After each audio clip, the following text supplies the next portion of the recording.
What's it like to game on a second generation i7 from Intel? Let's find out on today's video.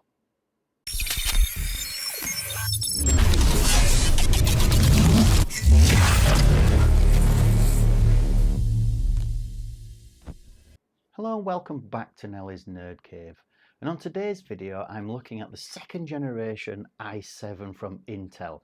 This is the 2600 processor. It's a socket 1155 and runs at 3.4 GHz. It has a maximum TDP of 95 watts and has 4 cores and 8 threads. This is still on the 32nm technology and was released in 2011. That's 13 years ago.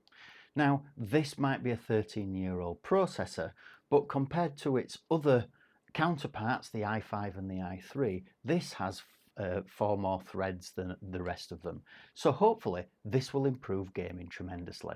So let's find out. So with that processor, I'm going to pair it with this particular motherboard right here. This is an Intel desktop board and it's the DH61WW, and this is from around about 2011, the same time as the processor was released. This came out of a pre-built, I found it very difficult to find a second and third gen board, so I've utilized this one instead, hence why there's still wires attached to this, because the pinouts for the wire for the front panel are very different. I'm also going to pair it with 2 sticks of Kingston memory. This is Kingston DDR3 RAM. Each one of these sticks is 8 GB, making it the same as in capacity as the rest of the bench tests that I do, which is 16 GB of RAM. This runs at 1600 MHz, so should be adequate for what we want today. So I'll also be pairing this with a Kioxia Xperia 480 GB 2.5-inch SSD. And on here is already preloaded with Windows 10 Professional, 3D Mark Time Spy and the whole 3D Mark suite, as well as Doom Eternal. I always use Doom Eternal because it's my go-to game and I'm always playing it, so I can tend to be able to see what's going on. The monitor I will be using today is this one behind me. This is the MSI G271. It has 245 Hz maximum and is a 27-inch 1080p gaming monitor. I use 1080p purely and simply because the Steam hardware survey says that most people are still using the 1080p resolution. So I'm going to stick with the 1080p resolution for this particular one, purely and simply because that's what the Steam hardware survey is saying that everybody is, and you should have been able to see that on the screen. For cooling, I'll be using the Thermalright Assassin King 120. This is a standard air blower heat pipe design. It has 5 heat pipes and each one of these heat pipes is copper. It goes through the base plate here and it has lovely chrome fins for the fin stack itself, which helps with cooling, and it has a PWM fan. And you'd think that for £18 this would be rubbish, but it's actually not. It's pretty damn good. It's very silent and it runs quite well, especially when cooling some of these CPUs. As always, I use the same 3 graphics cards to do the benchmarks, just to see if there's any difference between some of the older graphics cards and some of the more modern ones. So first of all, I'm using this one. This is the MSI GTX 970. This is from 2014 and it's a PCI Express 3 card. It uses 4 GB of GDDR5 and has a clock speed of 1253 MHz. The second card that I'm using is the GTX 1650. This one is the palette version and it's the Game Pro overclocked edition. But again, this still has 4 GB of GDDR6. It runs at 1410 MHz and again is PCIe Express 3. This was released in 2020 and seems to be a card that a lot of the computer stores around near me actually sell as part of a gaming PC. For example, PC World, my local computer shop, sells these with a 12th generation i5 as a gaming computer. It only has 4 GB of GDDR6. It's pretty snappy when it wants to be, but sometimes the CPU holds it back. The final card that I'm going to be using, as always, is the MSI RTX 3060.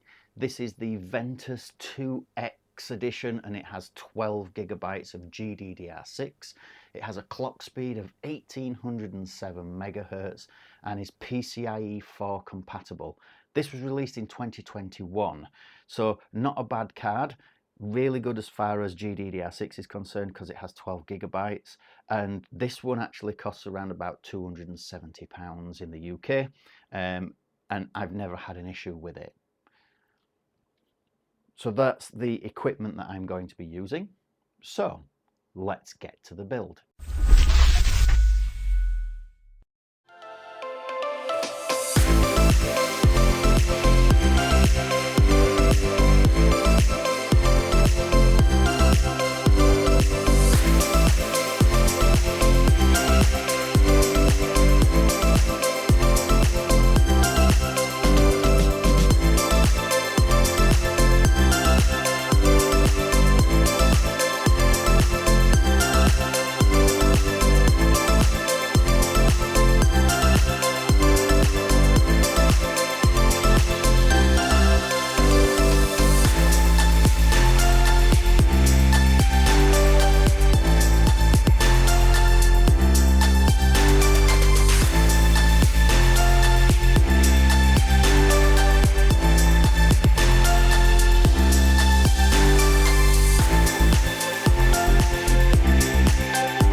So with the scores being in, firstly with the GTX 970, we have an average FPS between 19 and 25.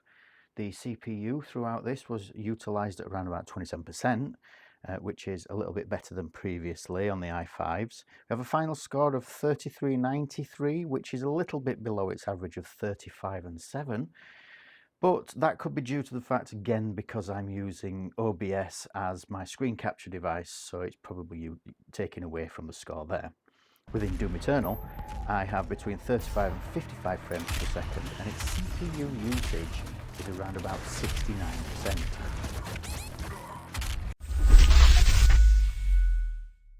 On the GTX 1650, within 3D Mark Time Spy, we have between 48 and 59 frames per second. Its CPU is utilised at 50%, which is double the amount of the 970. And we end up with a final score of 3315, which is again is below its average of 3385. It's not down by much, but again that could be down to the OBS using some processing power.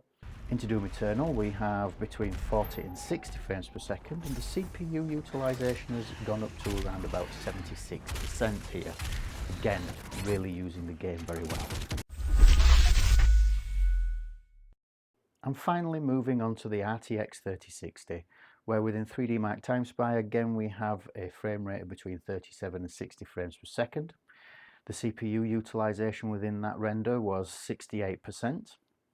The final score was 6222, which again is down on its average, which is 6694. Again, this could be down to other things in the background actually processing. Within Doom Eternal, we have an average of between 69 and 103 frames per second, but the CPU usage is clocked at 100% here.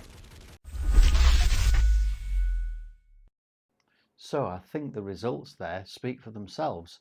If you compare this i7-2600 to its predecessor, the i5-2500, this has a hell of a lot more performance. If you remember, the i5 had 4 cores, 4 threads. This has 4 cores and 8 threads, which gives it a hell of a lot more power. Also, it's 100 MHz faster, and you could see that with the results, because you could see that moving from the GTX 970 to the GTX 1650 and the RTX 3060, there was a a steady increase in performance as you went up. So out of all of those, I would say that this is the better version. Would I go out and purchase one of these from Facebook Marketplace when they're actually advertised as gaming PCs? If I want to spend £400, £500, £600 because they are advertised at that much on my local Facebook Marketplace, then I think I'd probably save a little bit more money and go for something a little bit more modern, you know, an AMD platform that has more cores, definitely something like a 7th or 8th generation processor for roughly the same money, if not a couple of £100 more. If you've liked what I've done and you've learned something from this, please don't forget to like and subscribe by clicking the button below.